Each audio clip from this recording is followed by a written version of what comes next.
The sharp thud of an expensive handbag hitting the seat back cracked through the luxurious stillness of first class like a slap, and in that single instant, something no one expected happened. Karen Whitfield grabbed Ethan Rogers by the shoulder and yanked him out of seat 1A as if she were dragging a vagrant out of a high-end boutique. Hot coffee splashed across Ethan's wrist, sliding down the soft fabric of his grey hoodie. The cup hit the floor, spun, once, then rolled toward the cabin wall, leaving a dark brown streak across a page of the Wall Street Journal. Karen dropped into seat 1A with the satisfaction of someone claiming conquered territory. Her Chanel dress brushed the fine leather, and her diamond bracelet glinted as she rested her arm on the armrest with absolute ownership.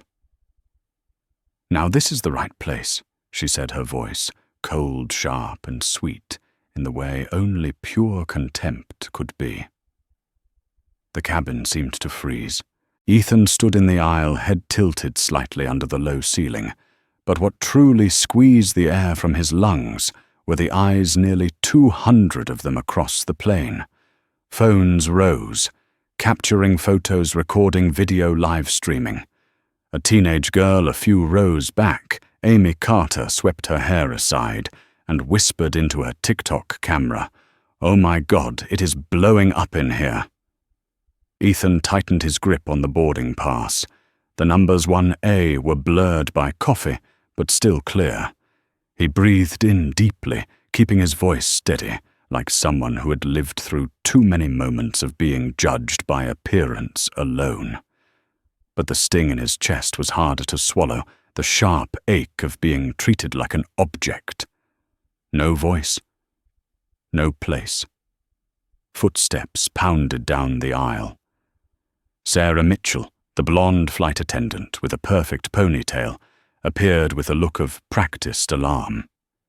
She crouched instantly, placing a comforting hand on Karen's shoulder. "Ma'am, are you all right? We apologize for the inconvenience." Then Sarah turned to Ethan, her gaze flicking over his hoodie, his sneakers, his skin, and in that split second, she slotted him into a different category, a lower one. "Sir," she began with a falsely gentle tone, laced with superiority, "economy is behind you. You must have walked into the wrong cabin." Ethan held out the boarding pass. "My seat is 1A. Sarah looked at only the part of the paper she wanted, not the seat number, not the name, only the surface she needed in order to dismiss him. She frowned as if faced with an unreasonable request. "Please do not make this difficult," she said quietly, but with a sharp edge. "I am certain your seat is in the back." Karen exhaled loudly, as if simply breathing near Ethan exhausted her. Finally, someone with sense. The muscles in Ethan's shoulders tightened, despite his effort to stay composed. Only a few passengers had noticed at first, but now the entire cabin was silent except for the soft tapping of fingers against phone screens. Hidden glances, half smiles, people pretending to remain neutral, while watching him like a live, free performance. Amy whispered into her live stream, "Guys, they're not even looking at his ticket. It clearly says 1A. Ethan swallowed against the tightness in his throat. "Please check my boarding pass," he said. Sarah stepped directly into his path, blocking him, not only physically, but blocking his right to be heard. "Mr. Rogers," she said, forcing his name out with suspicion. "Do not make me call security." The words sliced the air like a blade. Some passengers gasped, tension stretched thin as thread ready to snap. Amy lifted her phone higher. Her stream jumped from 500 to 1,200 viewers in half a minute. Comments flooded in. "This is discrimination. Why won't she check his ticket? Get a supervisor." But Sarah ignored it all. She had chosen her side. chosen the elegant blonde woman in Louboutin heels, the perfect picture of what she believed a first-class passenger should look like. Karen turned her wrist, making the diamonds catch the light. Look at him. Do you really think someone like that sits in one small laugh from behind? Made Ethan blink. He felt the dangerously familiar spread of the consensus smile, the smile people wore when they thought humiliating someone who did not belong was acceptable. He glanced around the first-class cabin. Luxurious leather seats, champagne glasses, waiting hushed conversations of the wealthy. All of it dressed up to hide a simple truth that prejudice lived comfortably, even in the softest, richest spaces.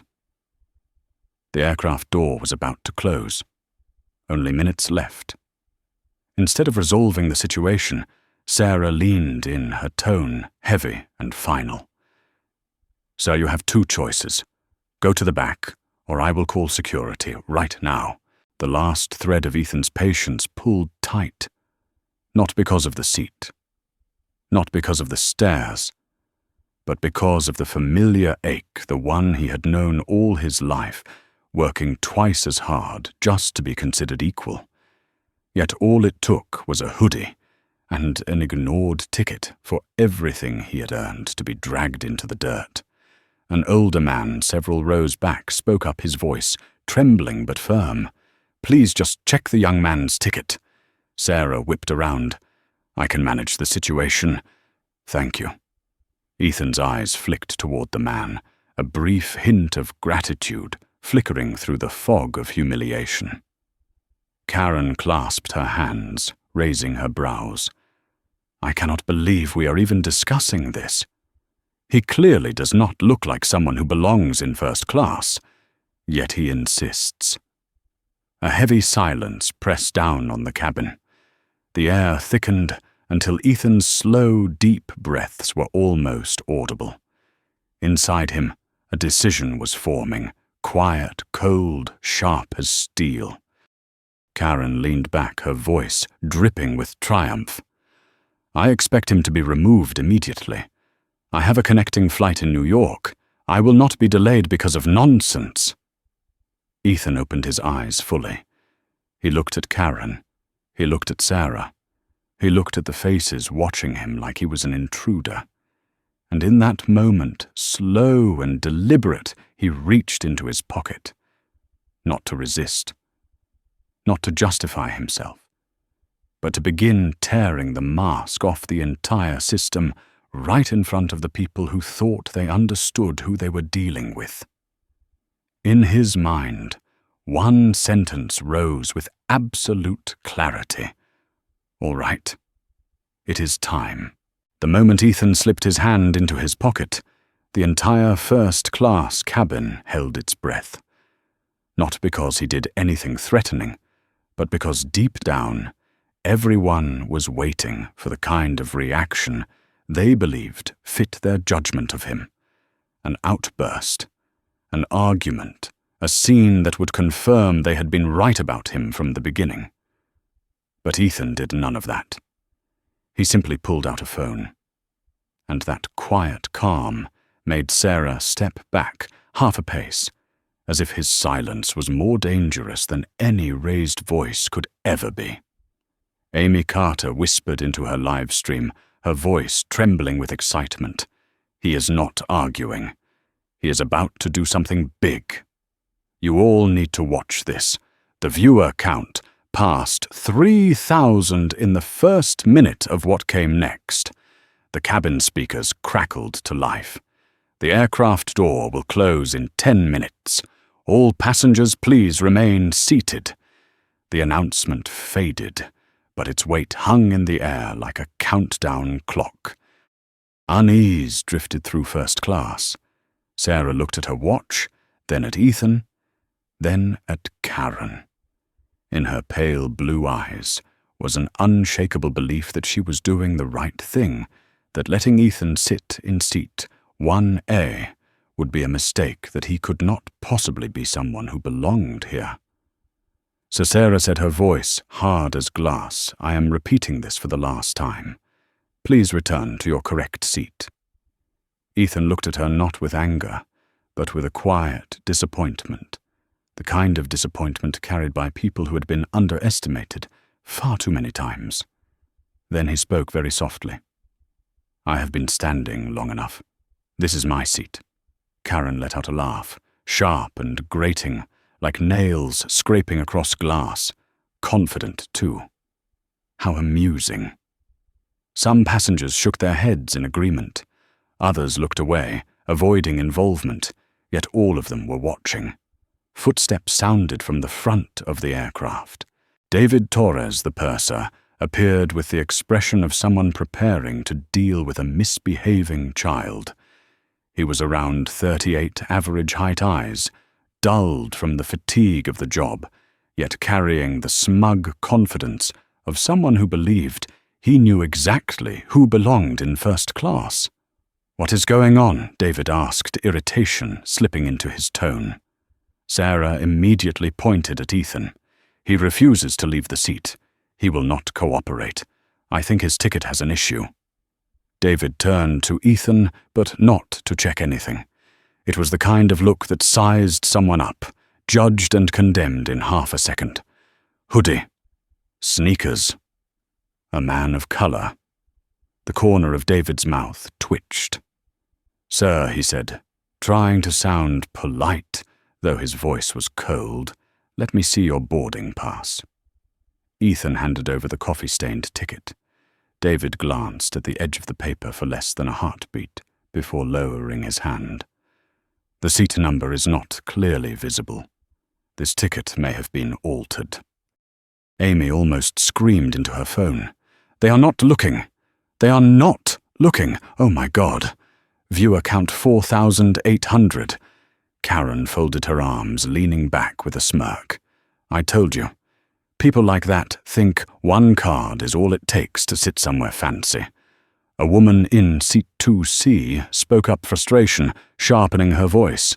"Please just look at his ticket properly." David spun around, eyes warning her. "Mom, let us do our job."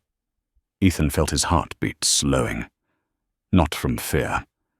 From entering the same laser-focused state he used when closing billion-dollar deals. A steel calm. David exhaled, settling into the stance of someone ready to deliver a verdict. "Sir, if you do not cooperate, we will have to call security onto the aircraft." On multiple live streams, the caption, "Security is being called," flashed across the screens. In that moment, a wave of emotion rose inside Ethan. Not rage, not fear, but a deep sadness about a truth he had learned when he was very young, that sometimes real authority is only respected when it is displayed openly. Ethan lowered his eyes to the phone in his hand. Karen whispered to Sarah, loudly enough for 3 rows to hear. Who could he possibly be calling? He has no one to call. A soft notification chimed from Ethan's phone, a message from his assistant, Laura Simmons. "Board meeting moved to 4 o'clock. Need confirmation." Sarah narrowed her eyes. "Oh, you have a board meeting. How adorable." A young passenger behind them said out loud, "Is she seriously mocking him? Viewer count 6,300. Then Ethan began to move. His fingers swiped across the screen with a practiced ease, calm, unhurried, unafraid. Movements of someone who had handled high-level access for years. The North Star Airlines app opened. Not the booking page, not the loyalty account. A different page, one that 99.99% of North Star employees would never see in their entire careers. A dark interface, filled with internal system markings. A toolbar labeled Executive Command Suite. Ethan tapped Corporate Identity Verification. The screen brightened, expanding his name. Ethan Rogers, Chief Executive Officer, Access Level, Paramount Employee Identification, 0000001. Karen's brows tightened. Sarah's breath caught. David froze like a statue. A ripple rolled through the cabin from front to back like wind sweeping across dry fields. Amy gasped into her live stream. Oh my God. He is the chief executive officer, the CEO of this airline. Viewer count exploded 8,400, 10,000, 215,000, 700 in 10 seconds. David stammered. No. No, that cannot be. Ethan spoke, his voice lower and calmer than anyone expected. And now we are going to handle this properly. Karen's face drained of color, her lips trembling, but failing to form a sound. Sarah stood motionless, like someone who had just slipped off the edge of a cliff. She thought she had been protecting first-class standards. Instead, she had challenged the man who decided her training, her policies, her employment. The pace of everything slowed. The air grew so heavy, people could hear their own heartbeat. In Ethan's eyes there was no triumph, no smugness, only the exhaustion of someone who had been judged too many times for something he could never change the way he looked. Ethan lifted his head, locking eyes with David. His words were not loud, not sharp, just true. But that truth hit with the weight of a hammer, striking steel. Mr. Torres, you have just made a mistake you will never forget. And in that instant, the entire first-class cabin understood the real storm was only just beginning. The air in first class felt as if it had been drained of oxygen. No one spoke. No one shifted. Every familiar cabin sound, the rustle of handbags, the click of seat belts, the soft hum of the air vents, suddenly seemed distant and muted. All focus narrowed to a single moment. Ethan standing tall, his hand wrapped around the phone that now displayed a level of authority none of them had imagined. David Torres swallowed hard, his throat tightening around an invisible stone. In all his years as purser, he had dealt with drunk passengers, demanding VIPs, even combative politicians, but never not once had he faced the kind of situation where his own prejudice became a noose tightening around his neck. You are. Yes, Ethan cut in his voice, not loud but heavy as lead. Karen gripped the armrest as if the cabin floor might collapse beneath her. Her entire life had been filled with elegant dinners, polished boardrooms, and conversations dripping with influence, yet in this moment, all of it scattered like dust. The confidence was gone. The aura of belonging was gone. Only raw, naked panic remained. Sarah Mitchell felt her chest constrict. She tried to draw in a deep breath, but the air only fueled a new surge of dread. Images flashed through her mind, her employee badge, her ID number, mandatory training sessions, all playing back like a fast-forwarded film. She realized she had just shattered every value the airline claimed to uphold: respect, fairness, professionalism. And worse, she had done it right in front of the person who wrote those values. Ethan remained still composed on the outside, but in his eyes was a profound loneliness, a sadness carved over years. A sadness born from countless judging glances, skeptical frowns, and the same repeated question, "Are you sure you are in the right seat?" That sorrow carried his voice as he spoke, slow and deliberate, every word falling like a nail being driven into wood. You used your authority to dismiss a valid document. You made decisions not based on procedure but on appearance. Sarah broke into tears before she could even cover her mouth. Not loud sobs, but the quiet, cracking sound of someone realizing the weight of their own error. Ethan turned, locking his gaze on David. "Mr. Torres, you are the person in charge of this cabin. You had multiple chances to simply. He lifted the boarding pass between his fingers, holding it lightly by the edge. Read it correctly. David blinked rapidly, searching for an answer and finding nothing but emptiness. Mr. Rogers, You only assumed, Ethan replied. You assumed based on clothing, based on skin color, based on your idea of who deserves to sit in seat 1A. Karen let out a small gasp, her lips trembling uncontrollably. I did not know who you were. Ethan turned toward her, his voice steady. The sad part is that even if I were not the chief executive officer, you would have treated me the same way. The silence in first class grew so absolute that the sound of Karen's frantic heartbeat felt almost audible. In the rows behind them, passengers live streaming were drowning under a tidal wave of comments. Oh my God, he really is the CEO. The whole crew is done. This is going to be on national news. That is the price of judging people. Viewers surged 21,000, 30,000, 42,000. A silver-bearded man in seat 2C whispered to his wife, "This is going to turn into a federal lawsuit." She answered softly, "No, this is going to be a purge." Ethan exhaled and opened his contacts. His finger slid past names every person in the aviation industry, new general counsel, chief legal officer, HR director, crisis communications board chair. Sarah's mouth fell open. Who are you calling Ethan?"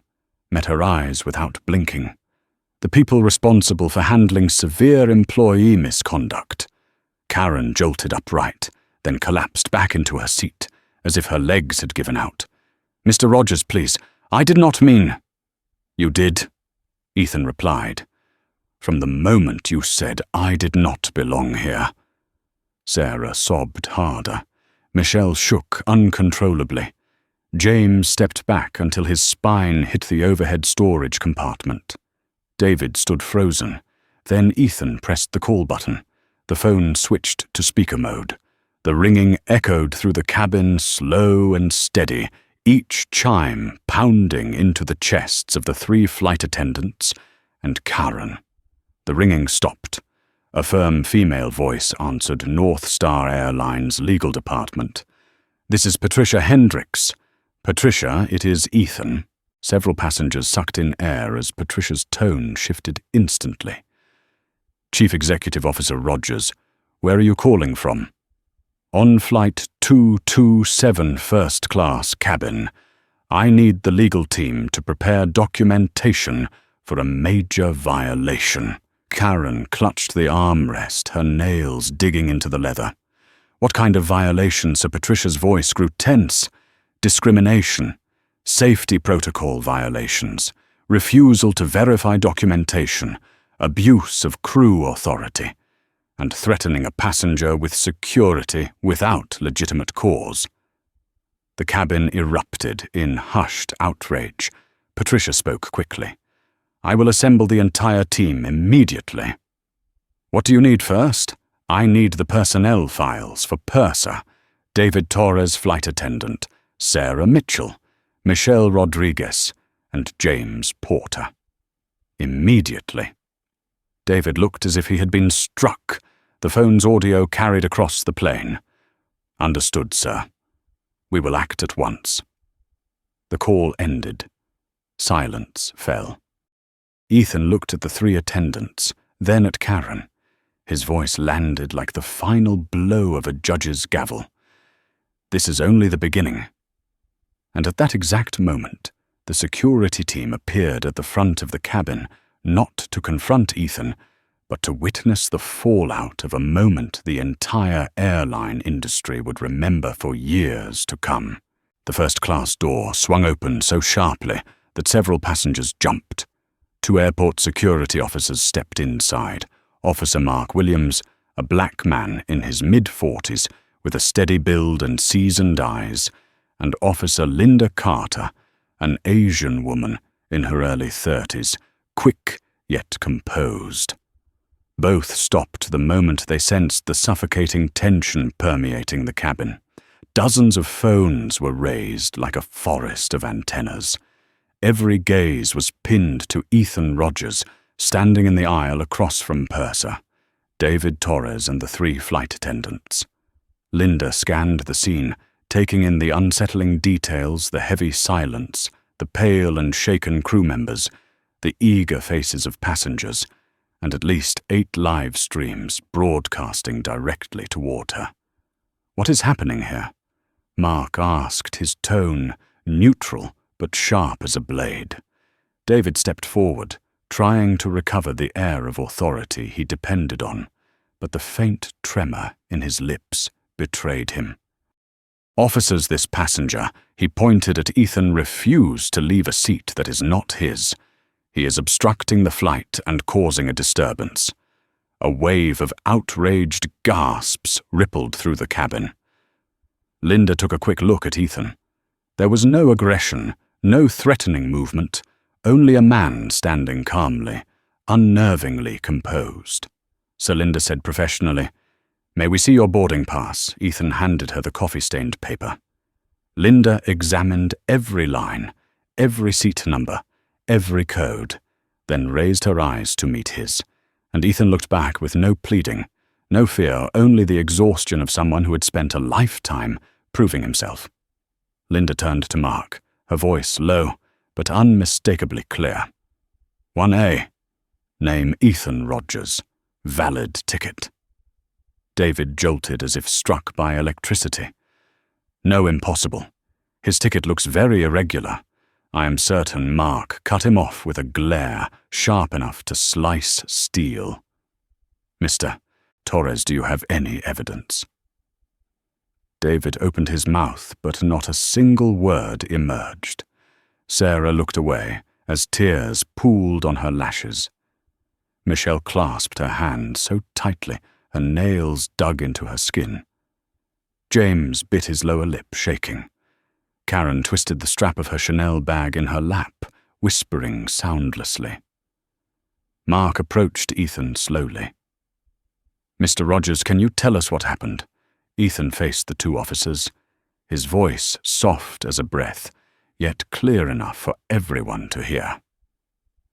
"What happened is that I was pulled out of my own seat. I was told someone like me could not sit in first class, and when I presented my boarding pass, they refused to look at it." Linda's eyes snapped to Sarah. "Do you confirm this?" Sarah broke into sobs. "I did not think, Linda raised her voice. "Your first duty as a flight attendant is to verify documents, not to judge passengers by their appearance." A low rumble spread across the cabin, the crowd's outrage building like a storm surge. David rushed in, desperate for an escape route. We were trying to ensure safety for the other passengers. This man was being uncooperative. Mark's gaze hardened. Did Mr. Rogers threaten anyone? Did he raise his voice? Did he harass anyone? Silence. Absolute silence. Amy whispered into her live stream, "No, he never raised his voice. Not once." Viewer count climbed 67,000, 80,000, 94,000. David scanned the crowd, hoping for a nod of support. Not a single one, even the passengers who had stayed silent earlier, now held their phones higher. They had chosen a side. For the first time in his career, David felt abandoned by the very passengers he once believed would stand with him. Mark looked at Ethan. "Sir, I need to confirm. You are Ethan Rogers, the Chief Executive Officer of North Star Airlines." Ethan nodded, raising the phone. The app remained open, displaying the unmistakable text, "Chief Executive Officer, Access Level, Paramount Employee, Identification, 0000001. Linda's jaw dropped. Mark straightened instantly, his voice shifting into one of deep respect. "Mr. Rogers, I am very sorry about what happened. We will document this immediately." Karen blurted out. No. You cannot be the CEO, look at you." Her sentence died when Mark shot her a cold, warning stare. Ethan did not turn around. He did not need to. The truth had already spoken for him. David's panic finally broke through entirely. The cabin seemed to shrink around him, the walls pressing closer and closer against his shoulders. He recalled the warnings from training modules: never judge a passenger based on appearance. He had always thought it was theoretical, just another box to check. Now it was a noose. Mr. Rogers David swallowed hard, his voice trembling. "I am so sorry." I did not know. Ethan looked at him with clarity, as if seeing straight through the excuses and into the fear clinging to David's breath. "That is the problem," Ethan said quietly. "You did not know yet, you judged." Sarah covered her face, sobbing. Michelle lowered her head, shoulders collapsing. James stood motionless, terrified. Karen, once radiating privileged confidence, curled into her seat like a child caught stealing. Mark exhaled deeply. "Mr. Rogers, what would you like us to do for now?" Every live stream fell silent. Comments surged like a flood. Ethan did not answer immediately. His gaze swept across the entire cabin, across the fear, the shame, the tension. Then he said slowly, "I want you to stand there and witness." Linda blinked. Witness what Sir Ethan turned toward David, then Sarah, then Michelle, then James. The very people who minutes earlier believed they controlled the fate of others. Witness the consequences they created for themselves. Shocked whispers rippled across the plane. A passenger murmured from seat 3, "Eh, my God, this is the ultimate reveal." Someone else replied, "No, this is just the beginning." And it was. With countless eyes fixed on him, Ethan lifted his hand and placed a second call, a call that would determine the fate of the entire flight crew on this aircraft. The beep of Ethan's connecting call echoed through the cabin, each tone steady and ominous, like knuckles rapping on a door to the underworld. Every pair of eyes locked onto his phone. No one spoke. No one even dared to breathe deeply. The call was on speaker. A woman's voice came through, crisp, icy, and authoritative. "North Star Airlines Human Resources. This is Janet Mills, HR Director. Who is calling? It's me, Ethan," he said, voice low and composed. A beat of silence. Then Chief Executive Officer Rogers. "Where are you?" "We already received a legal alert from Patricia, but I'm on flight 227, Ethan said. "There is an issue that needs to be addressed immediately." The words "needs to be addressed immediately" made Sarah choke on a sob, her hands covering her face. Michelle stumbled back as if she had walked into an invisible wall. James clenched his fists until his knuckles turned white. David stood stiff and hollow, as if watching his life erased line by line. Janet lowered her voice, professional yet tense. "So what level of issue are we dealing with?" Ethan glanced at the entire flight crew before him. A level, he said slowly, that could affect the staffing structure of this entire route. Karen released a strangled gasp and gripped the armrest so tightly her joints turned pale. Janet shifted instantly into emergency mode. "So please provide the names of the involved personnel." Ethan lifted his gaze cold as ice over a winter lake. "Purser David Torres." David shut his eyes as though shot. His palms were slick with cold sweat. "Flight attendant Sarah Mitchell."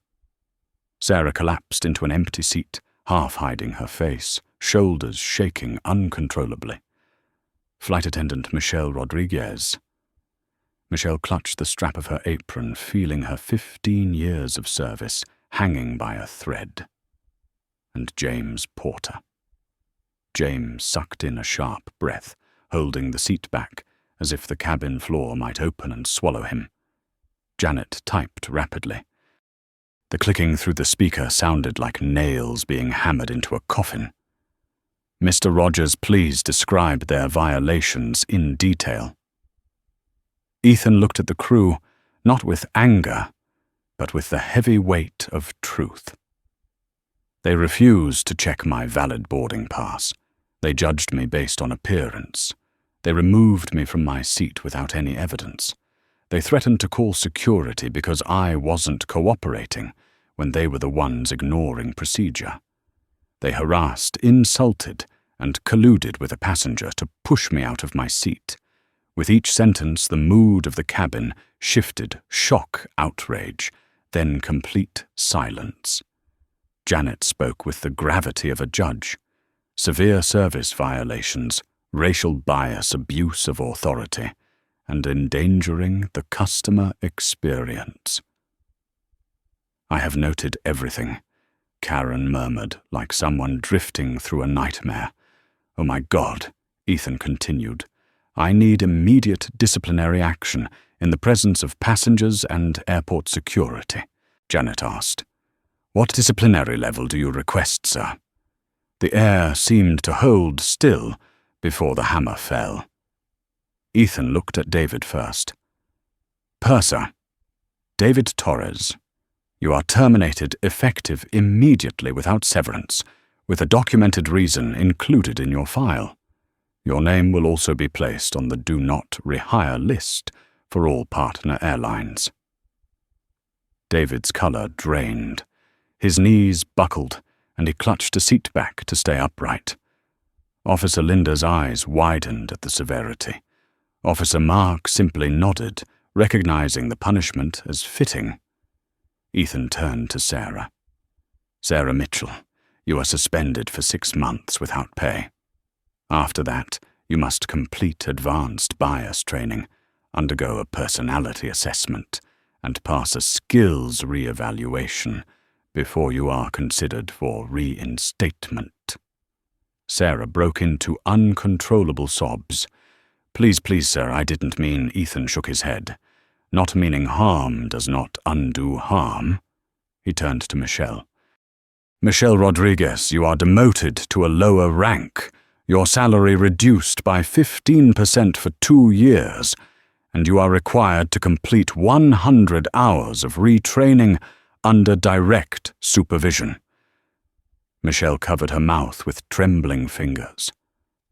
"I can fix this. I can do better." Ethan's tone softened, yet his words cut clean. "You can improve, but the consequences remain." Finally, his eyes settled on James. "James Porter, you will restart a 12-month probationary period and report directly to a department supervisor. Any violation during this period will result in immediate termination." James nodded rapidly, clinging to the lifeline. "Thank you, sir." "Thank you for giving me a chance," Janet spoke through the line. "All disciplinary actions have been logged.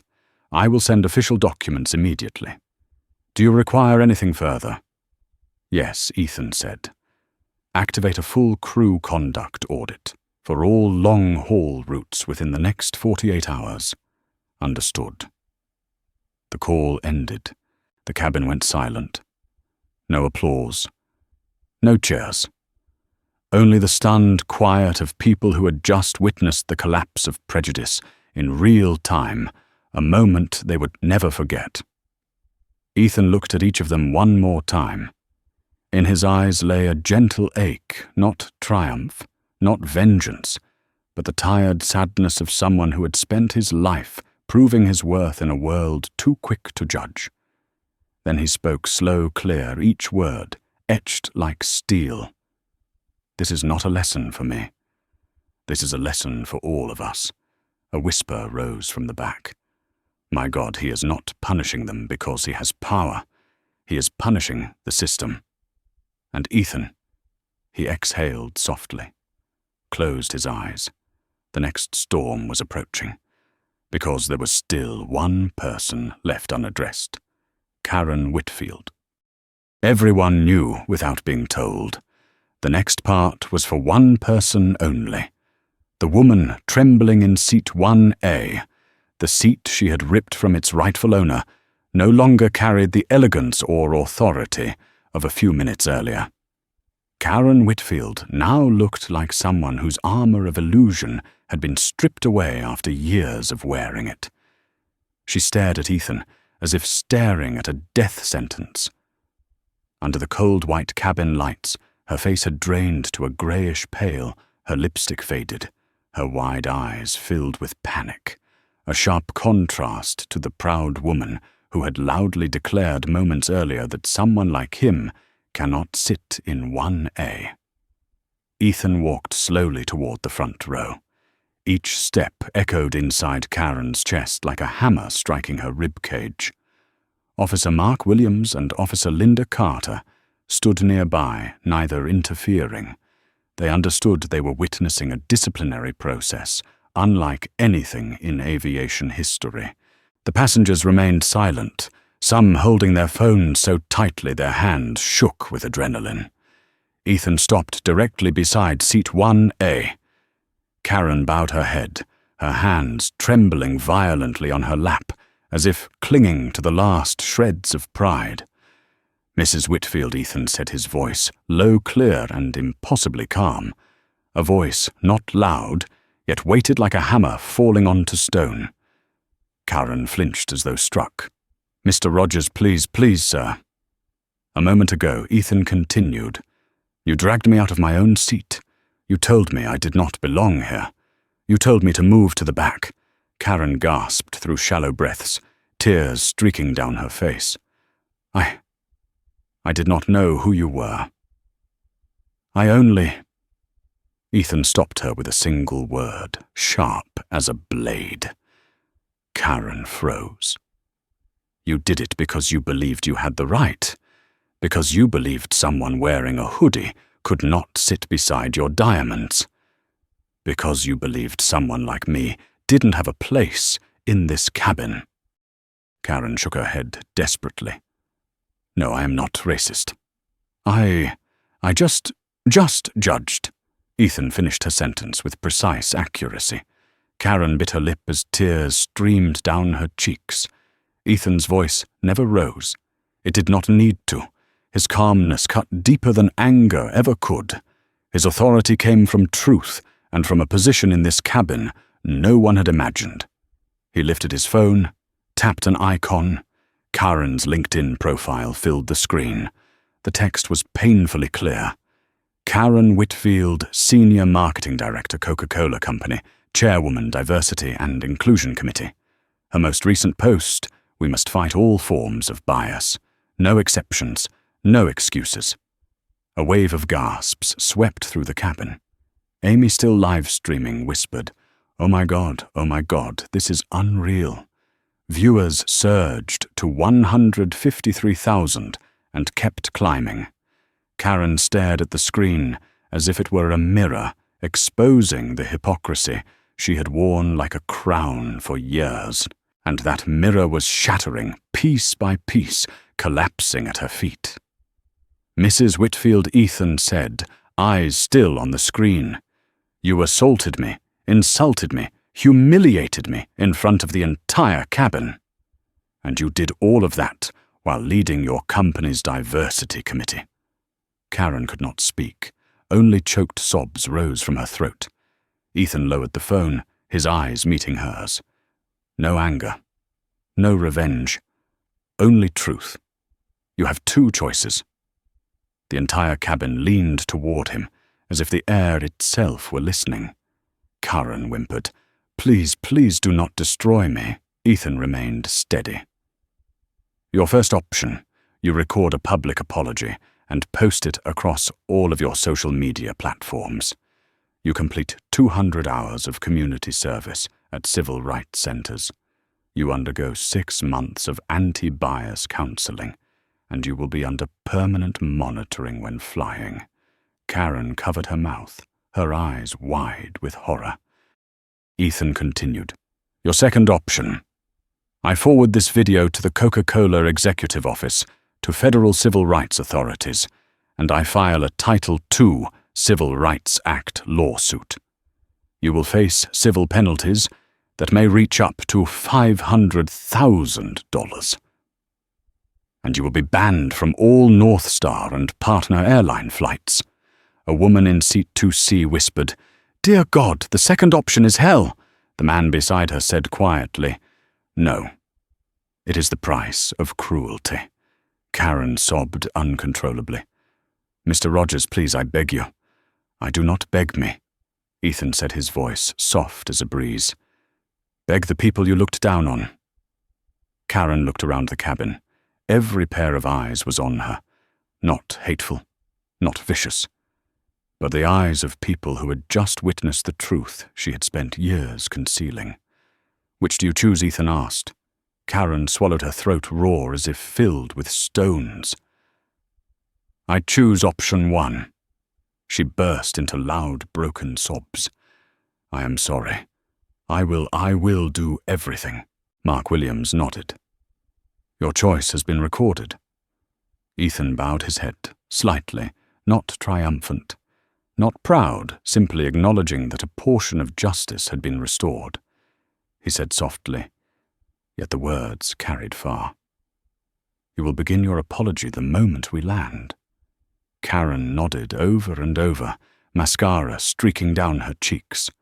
In the back rows, a passenger whispered, "I have never seen someone so powerful, yet so calm." And Amy Carter, eyes wide, murmured to her live stream, "This is not about humiliating someone. This is about opening the world's eyes." Ethan turned toward seat 1. At the seat he should have occupied all along. As he looked at it, there was no triumph in his expression. Only a single lingering question. When did we allow judgment to become the measure of a human being's worth? Slowly he sat down. The storm was not over. A greater chapter was coming. When Ethan sat down, the air in first class felt as though it was slowly returning after a violent storm. But this was only the silence before the next seismic shock. Ethan knew the internal discipline was not the ending. It was only the opening act. He unlocked his phone and slid to Crisis Communications emergency line. A small red icon glowed in the corner, a button only people at his level had the authority to press. Karen shuddered when she saw it. Sarah let out a broken sob, her eyes swollen. Michelle folded her arms tightly, her face drained of all color. James swallowed hard, sweat forming along his hairline. The passengers waited, hearts pounding with every movement of Ethan's fingers. He tapped the icon. Instantly, a deep male voice came through the speaker professional, yet shaken. "North Star Airlines, Crisis Communications. This is Michael Carter. Who is on the line, Ethan?" Michael nearly dropped something on his side of the call. "So you mean Chief Executive Officer Rogers?" "Yes, sir. What is happening?" "We have an incident streaming live online," Ethan said. "The live stream has exceeded 150,000 viewers. Prepare a press conference." A flurry of typing and shuffling papers erupted through the speaker. Michael snapped into high alert. "What level of press conference do you want?" Ethan did not hesitate. "The highest. Nationwide coverage." The cabin froze. A passenger whispered, voice trembling. He is not just handling an incident. He is about to rewrite the entire airline industry. Michael spoke again, urgent. "So what will the primary message be?" Ethan looked toward the flight attendants, who now sat as still as statues. "Transparency," he said. "No cover-ups. No deflection. We acknowledge the failure, and we announce a full system reform." Karen let out a strangled breath, as though the words struck her pride directly. Sarah leaned forward, voice cracking apart. "Mr. Rogers, please do not bring all of this to the media." Ethan turned to her. "Not harsh. Not cruel. just the gaze of someone who understood that no true change could ever begin behind closed doors. Silence, Ethan said, is where bias and injustice grow strongest. You cannot heal a wound if you keep it hidden. Sarah wept uncontrollably. Michael steadied his voice. Sir, I will prepare the initial statement within 30 minutes. Press conference at 5 o'clock sharp at headquarters, as you requested nationwide level. Good, Ethan said. He ended the call and opened another application. The interface displayed Boardroom Access Priority Line. The cabin held its breath again. People who once assumed Ethan was merely a man in a hoodie now watched him open doors of authority they never knew existed. He pressed the gold icon. The phone rang. A refined, powerful voice answered. This is Linda Park, chairwoman of the board. Ethan, what is happening? Ethan spoke directly. We are being live-streamed before hundreds of thousands due to a severe discrimination incident on Flight 227.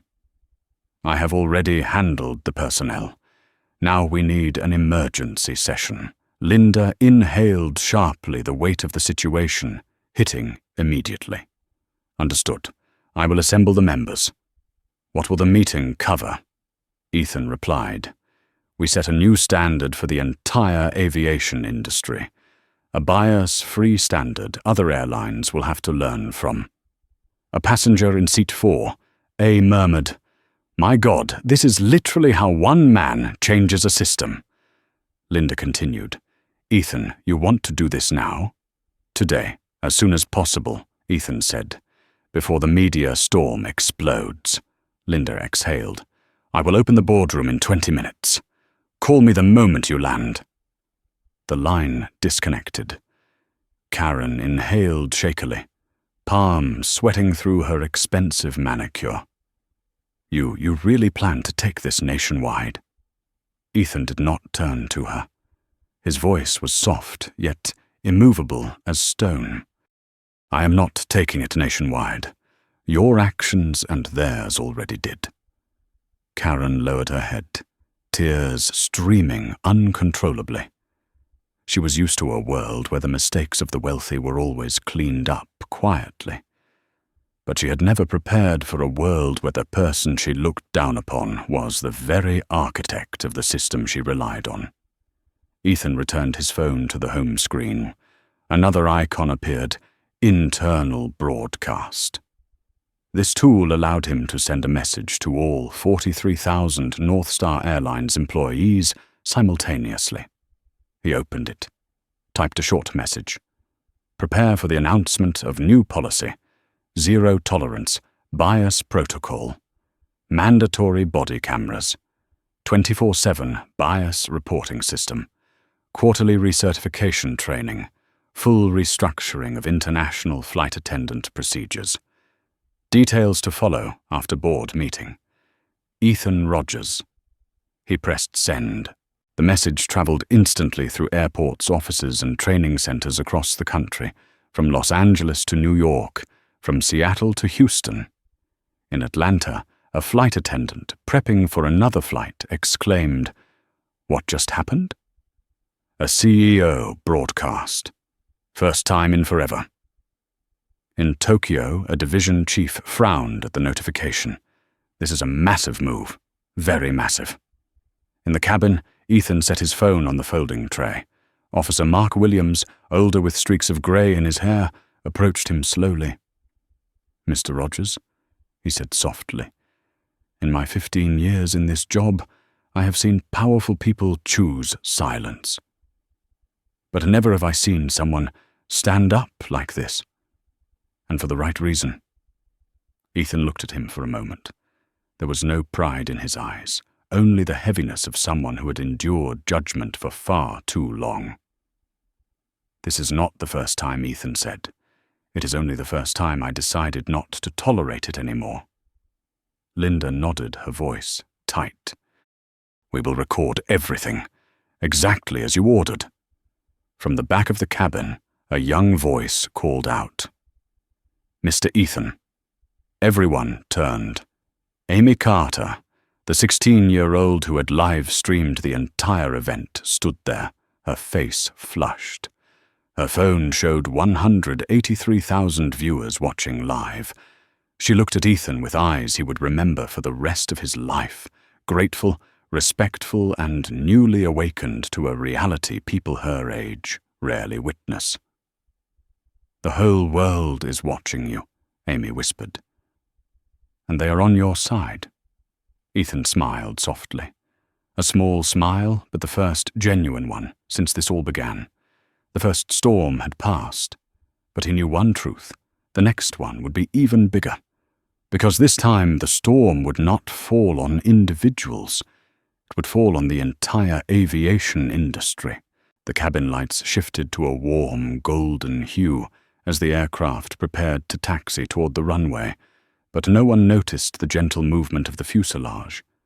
Every ounce of attention remained fixed on Ethan Rogers, the man in a simple grey hoodie, sitting in seat 1A, yet holding a level of authority that made the entire cabin feel as though they were standing inside a supreme courtroom. The replacement flight crew stood quietly near the forward pantry, observing carefully, making sure not to disrupt anything. They had received a direct briefing from the operations. "This is a flight with the chief executive officer on board. Maintain absolute professionalism." The news spread so quickly that every new attendant who stepped into the cabin stared at Ethan with a mixture of respect, fear, and deep curiosity. Meanwhile, far back in the cabin, Karen Whitfield sat curled up in her new seat, 23F in economy. When she had been moved earlier, she could barely stand. The looks from economy passengers followed her like a living cautionary tale. Amy continued her live stream, her voice trembling with emotion. Everyone they moved this woman to economy because she stole the CEO's seat and discriminated against him. "Oh my God, you have to see what happened earlier," a passenger whispered. "Serves her right." Another responded softly. "No, this is a lesson." In first class, Ethan opened his laptop. The rhythmic tapping of the keyboard rang out like distant war drums. He was drafting a message that would be sent to all 54,000 employees across the airline, all of them waiting for the reform order.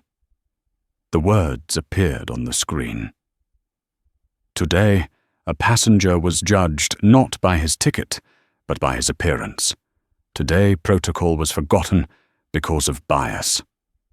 Today, North Star failed, and we will fix it completely. Sarah Mitchell, sitting in a temporary jump seat in the rear of the cabin, read the words from afar. Her chest tightened. Tears streamed down her face again, but this time they were tears of realization, the weight of understanding that a single careless action could shatter the trust of another human being. Michelle Rodriguez looked at Ethan with profound regret in her eyes. She whispered, barely audible, "If only I had just looked at the ticket." James Porter buried his face in his hands, shoulders trembling. A soft knocking sound came from the aisle. An older man, somewhere past 60, distinguished yet gentle-eyed, approached seat 1A. He placed his hand lightly on the back of the seat before him and leaned forward slightly.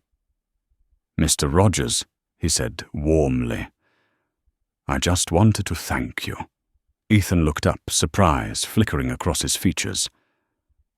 "I am not sure I did anything that deserves your thanks." The older man smiled, the kind of weary, knowing smile born from decades of experience. "You did something many of us are too tired to do anymore. You stood up." Ethan did not speak for several seconds. The words struck a place inside him.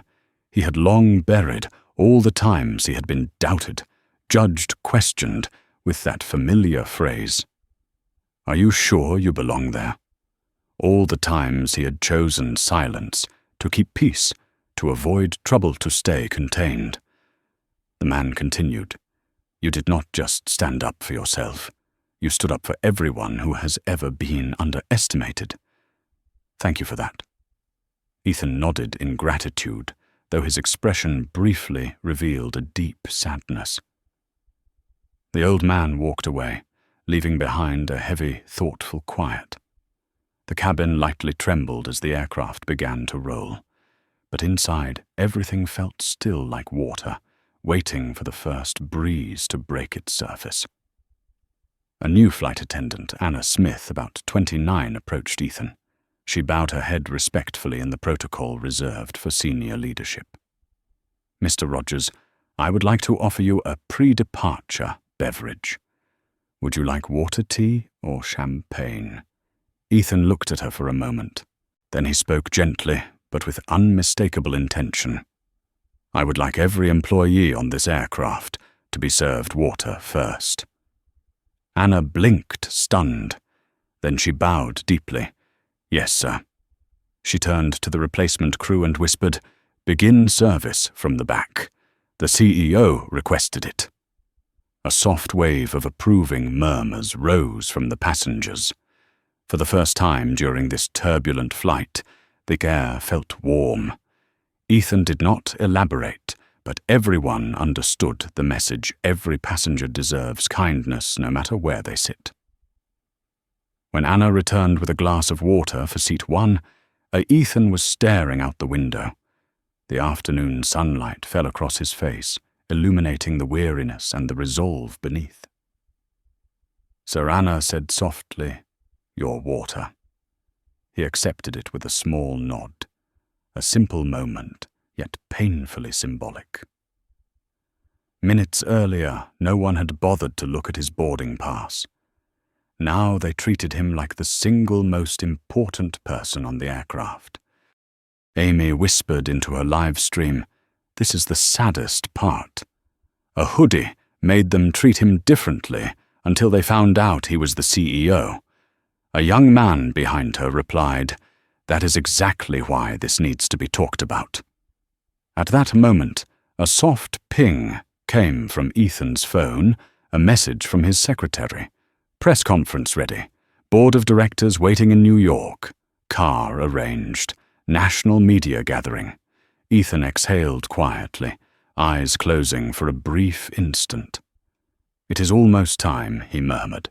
At the front of the cabin, Mark and Linda stood, documenting the final statements for their report. Mark whispered, This is going to change the entire airline industry. Linda replied softly, Not the incident. The man. As the aircraft accelerated for takeoff, Ethan unlocked his phone one more time. Not to call someone, not to discipline anyone, but to open a document he had written months ago, one he had never released. Title Dignity, first white paper on eliminating bias in aviation. He stared at the first page. In the top right corner, a handwritten line. For those who must prove they belong, even when they always have. Ethan closed his eyes. The plane lifted, cutting through the clouds, carrying the man who had been underestimated into the position he had always deserved. And the greatest storm still waited for him on the ground. The aircraft pierced through the last layers of cloud as it slowed for descent into John F. Kennedy International Airport. The New York skyline lay beneath a purple and rose-colored sunset, streaks of gold and amber stretching along the horizon. It was breathtaking, yet no one in first class had the calm to admire it. They all knew once those wheels touched down the world outside would no longer be the same. The media storm was waiting.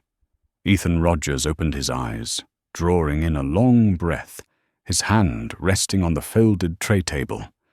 Not trembling, but preparing.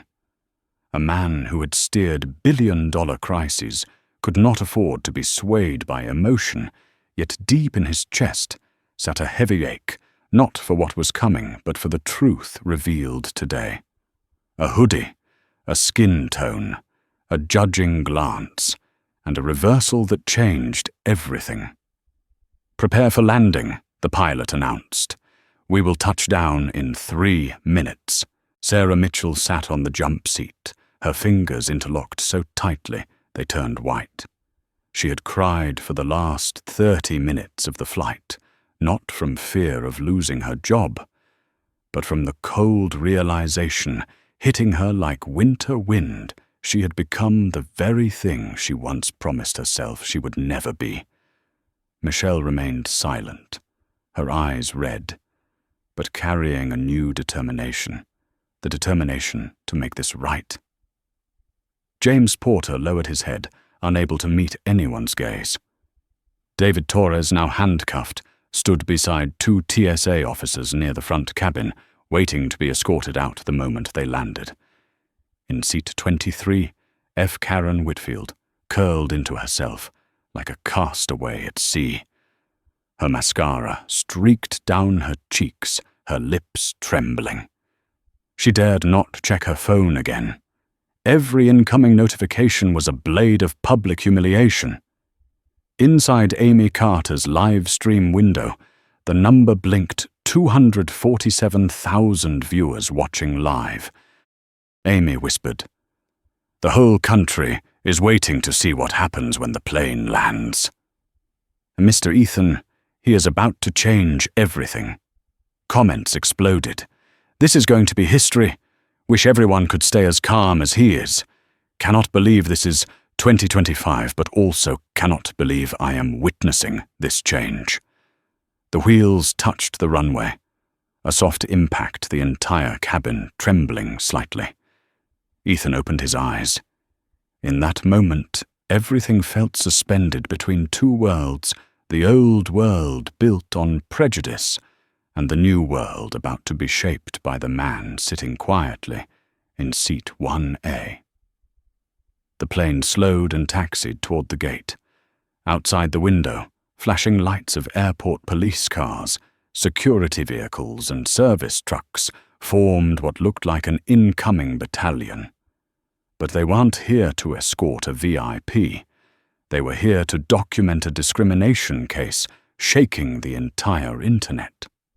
When the plane came to a full stop, the familiar ding sounded. But no one stood. No one reached for their bags. They waited for Ethan. Officer Mark Williams approached calmly. "Mr. Rogers, we will be opening the door in a moment. The press is gathered at Gate Bravo 7. The board has been notified. The communications team is waiting for you." Ethan nodded. "Thank you, Mark."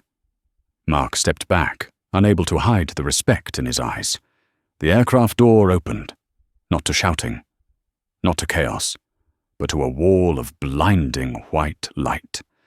Cameras, microphones, news lights, all pointed directly at the first-class doorway, as if awaiting the arrival of a head of state. Ethan stood. In that moment, Karen, Sarah, Michelle, James all looked at him, like one might look at a symbol they never expected to confront. He reached for the handle of his black leather briefcase in the overhead bin. The North Star emblem engraved in silver glinted on its surface, a symbol of responsibility and authority. Ethan turned back, giving Karen one final look, not cold, not contemptuous. What? But the gaze of someone who understood that real change came not from punishment, but from awakening. Mrs. Whitfield, Ethan said softly, "Today's fall may save you, or it may destroy you. The choice is yours." Karen choked on a sob and nodded, drowning in humiliation. Ethan looked at the crew. "I hope you learned something today." Sarah broke down completely. Michelle bowed her head deeply. James whispered, "Thank you for not firing me." David could not lift his face. His eyes were red, his lips trembling, but the steel cuffs around his wrists reminded him that every consequence flowed from the moment he chose judgment over protocol. Ethan stepped toward the door, but before leaving the cabin, he spoke a sentence that everyone on the plane, and the hundreds of thousands watching the live stream would remember for the rest of their lives. Never underestimate anyone, especially when you do not know what they went through to be here. The entire cabin fell into absolute silence. When Ethan walked through the doorway, a sea of lights flooded him. Reporters shouted questions. Cameras exploded with activity. Live stream numbers surged upward in real time. But Ethan did not falter. He walked forward, calm and steady, like a general entering a battlefield he had already prepared for. A cameraman whispered to his partner, "That is not a chief executive officer anymore. That is a storm." And that storm was about to tear through the false silence of the aviation industry. Ethan Rogers stepped out of the aircraft doorway as if stepping into a battlefield flooded with blinding light. Dozens of television cameras, microphones bearing the logos of the nation's largest networks, CNN, NBC, Fox, ABC, all pointed straight at him. Reporters' voices crashed together like waves. "Mr. Rogers, was this racial discrimination? Are you firing the entire flight crew? What will North Star Airlines do to fix this? Are you pressing charges against the disruptive passenger? We heard over 250,000 people were watching the live stream. Do you have a comment?" Ethan did not answer immediately. He stood still at gate Bravo 7, letting the brightest lights wash over his calm expression. That composure in the middle of a media firestorm silenced the frenzy. A few reporters lowered their microphones. Voices faded into whispers. Then complete quiet. Ethan looked directly at them. No avoidance, no anger, no defensiveness, and he spoke in a low, steady voice that made every person hold their breath. "Today I was judged not by my boarding pass, but by the hoodie I wore. Not by my behavior, but by the color of my skin." A reporter covered her mouth not to ask, but to contain her shock. Ethan continued, "But this story is not just mine." He glanced back toward the aircraft door at the long line of passengers exiting in silence, each carrying a piece of the truth of what had happened. "This story belongs to every person who has ever been dismissed, doubted, or treated as though they did not belong in a place they had every right to be." A camera quivered slightly. The youngest reporter among them whispered to a colleague, "He is not speaking like a chief executive officer. He is speaking like someone representing an entire community." Ethan raised his phone, the screen showing the live stream count, 312,000 viewers. There are hundreds of thousands of people watching. So I want to make this clear. Today was not a failure of one individual. This was a test of an entire system. He paused, letting the weight of the words fall like stone.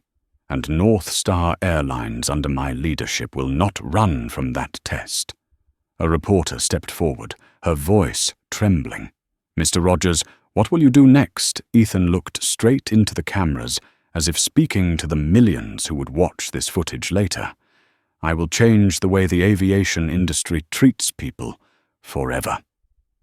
Behind him, the aircraft door closed. The 4 crew members who had failed now faced their consequences, each escorted in a different direction. David Hand's cuffed head lowered. Sarah hollow-eyed tears still falling.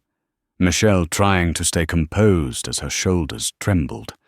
James whispering apologies in despair, and Karen Whitfield, her mascara smudged, standing behind a security officer in bitter silence, trying to avoid the cameras.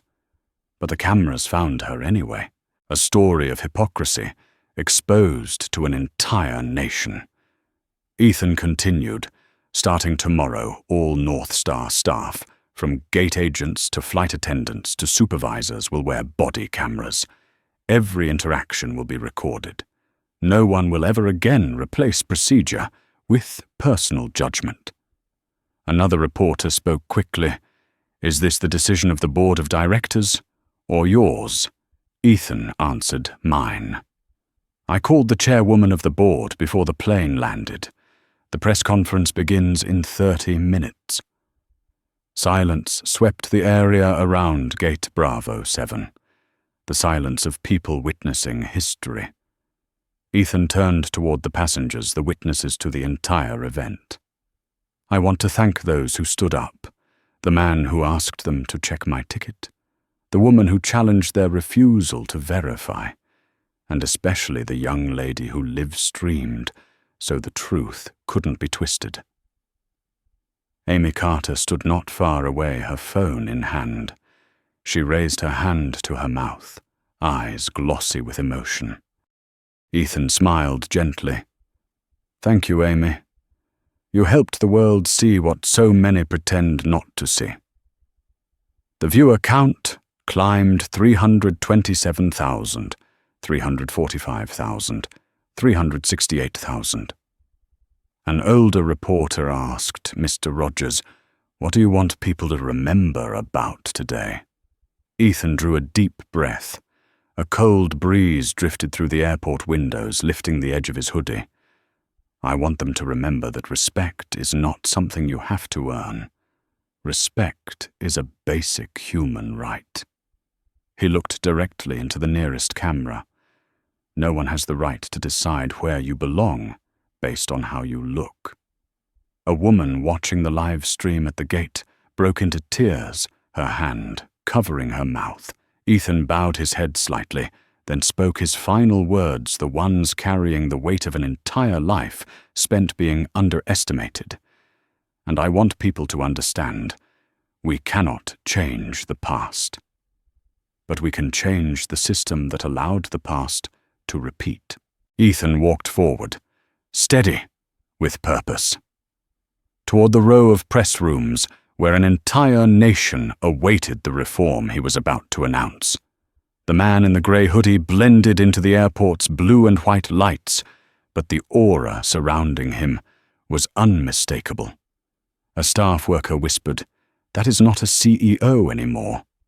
Another answered, "That is a man who just changed history." Cameras kept rolling.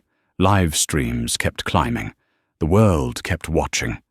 And Ethan Rogers, the man who had been dragged out of seat 1A because of a hoodie, kept walking toward the lights, ready to rewrite the rules of an entire industry. Today's story is not just about a stolen seat or a hoodie that was unfairly judged. It exposes the way bias can seep into every layer of society, every profession, and how a moment that seems small can shake an entire system. When a chief executive officer has to prove he deserves to sit in his own seat, we understand the problem is not about one person, but about the structure and the habits of judgment that have existed for far too long. If you believe that respect should never depend on appearance, like this video to help spread the message.